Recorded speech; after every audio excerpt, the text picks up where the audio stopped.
So you want to do seed starting and you don't know which tray to get. Well, we're going to talk about that then. I'm going to give you some insights on what type of tray you should be starting your seeds in.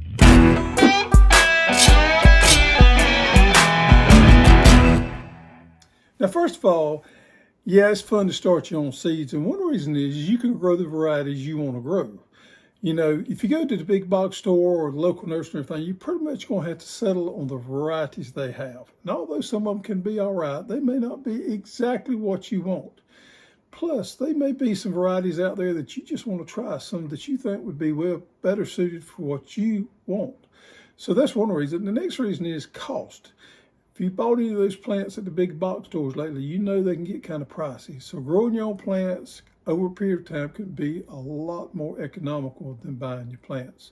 So digging into that, let's move into what type seed starting trays you need. First of all, let's talk about the two different type of manufacturing of these trays. This one right here is more your light duty, flimsier one that you're probably more familiar with. So if you go to the big box store and buy your plants, it comes in a tray manufactured like this right here, and we call that vacuum manufactured, where they actually pull that, the plastic drops down and it vacuums into a mold and makes that tray. This one is one that we sell a lot of, and it is injection molded. So normally speaking, injection molds have a male and female part to the mold. They come together, the polymers is shot in there to create the part, and then it pulls back apart, and they have these little, what we call injector pins that pushes the part out.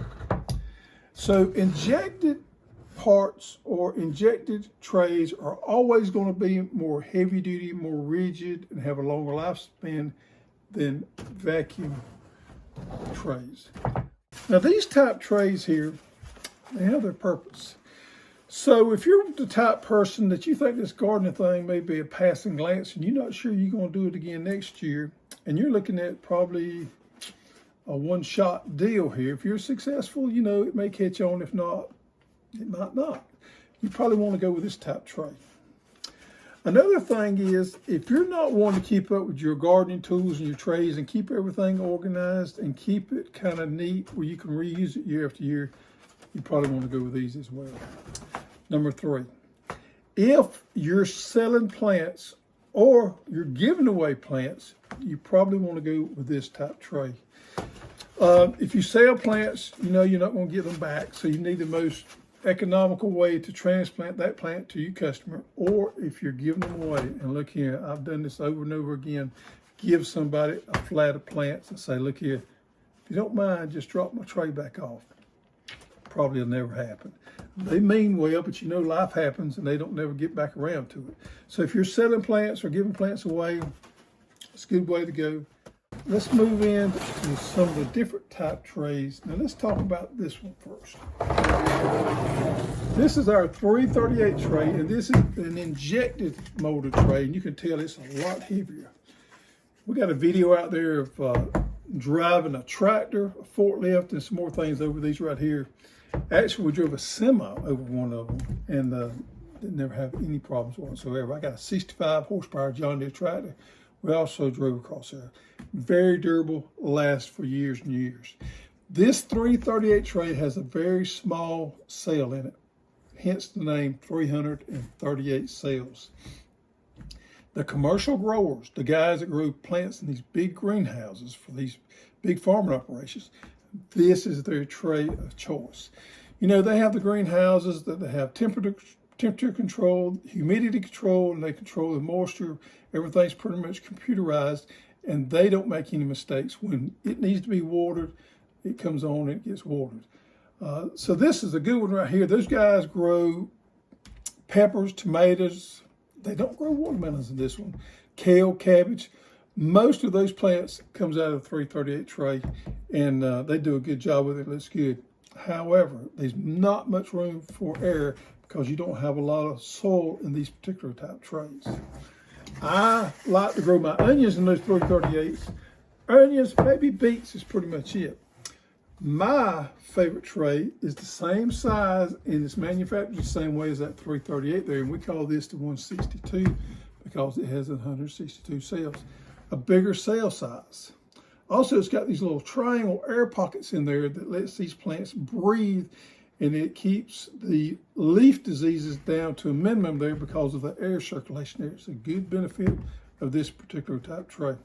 This is the one that I use when I'm growing tomatoes, peppers, cabbage, collards, even watermelons. This is my go-to tray. Now, I know most of y'all out there may not need 162 plants. I get that. Sometimes I'll bust this up with different varieties, and I have been known to grow tomatoes and peppers in there. However, I normally don't like to do that. If I'm gonna grow tomatoes in there, I can grow different varieties, but I don't like to mix it up a lot with different types of plants. But there you have the 162. Now, with that, we have a bottom tray here. See that nice house logo?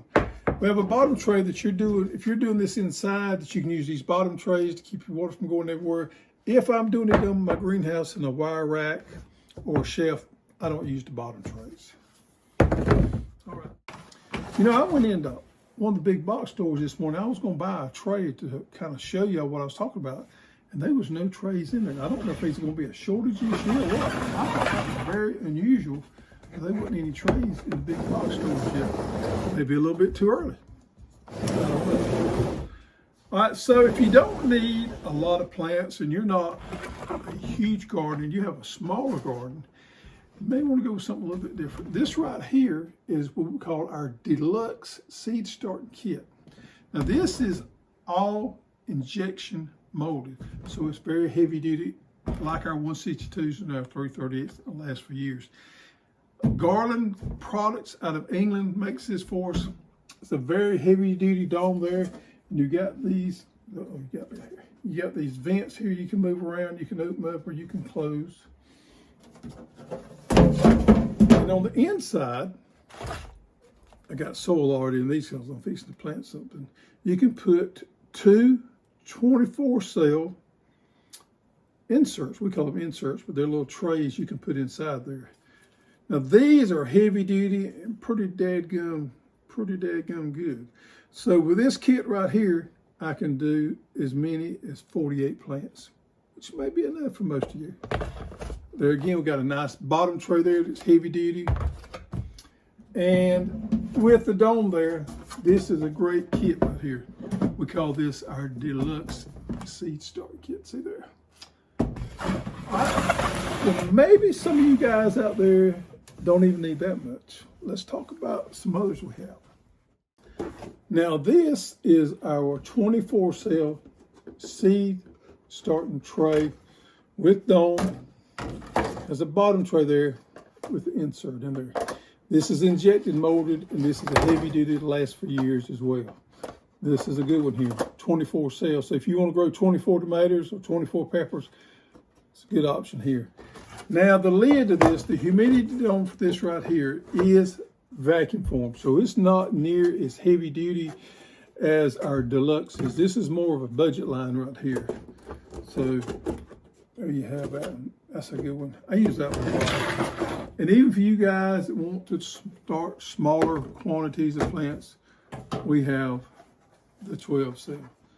Pretty much the same thing. Nice heavy duty bottom tray, 12 insert.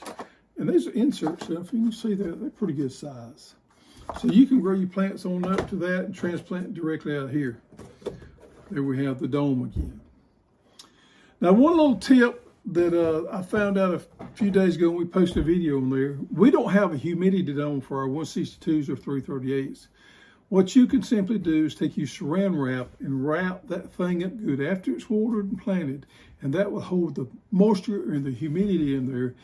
And according to what you plant in just a day or so, you can cut that off, and man, your plants will sprout right up. It's amazing. I did a couple of tests with that and I was blown away. It only makes sense. You're holding that moisture and that humidity inside of it there, and you put it on a heat mat and it just kind of heats up, and you'll see that condensation on that saran wrap.